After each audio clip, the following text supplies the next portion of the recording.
ഇതാണ് ട്ടോ അറഫയിലുള്ള ജബലുർ റഹ്മ. റസൂലുള്ള അവസാനമായിട്ട് പ്രസംഗിച്ച സ്ഥലമാണ് ജബലുർ റഹ്മ. ഇന്ന് ഞങ്ങൾ വന്നിട്ടുള്ളത് അറഫയിലോട്ടാണ്.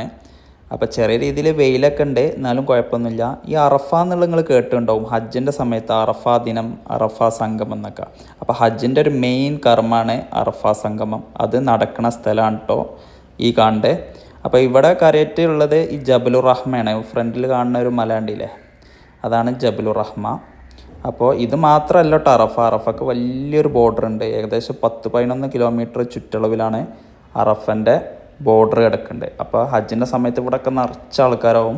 ഈ സ്ഥലത്തിന് അറഫ എന്നുള്ള പേര് വരാൻ കാരണം ആദം നബിനെയും ഹവ്വാ ബീവിനെയും സ്വർഗത്തിൽ നിന്ന് പുറത്താക്കിയതിന് ശേഷം അവർ ഭൂമിയിൽ വെച്ച് ഒരുമിച്ച സ്ഥലമാണ് അറഫ.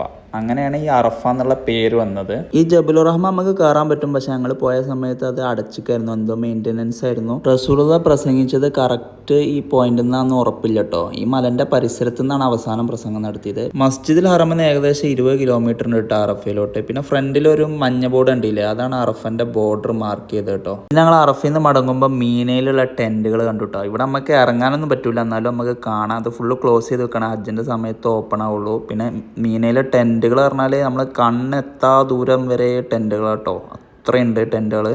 പിന്നെ ജംറി ഞങ്ങൾ വണ്ടിയിൽ നിന്ന് തന്നെ കണ്ടു കേട്ടോ. നമുക്ക് അവിടെ ഉള്ളിൽ കയറി കാണാനുള്ള ഓപ്ഷൻ ഇല്ല, ഹജ്ജിൻ്റെ സമയത്ത് മാത്രമേ ഓപ്പൺ ആവുള്ളൂ.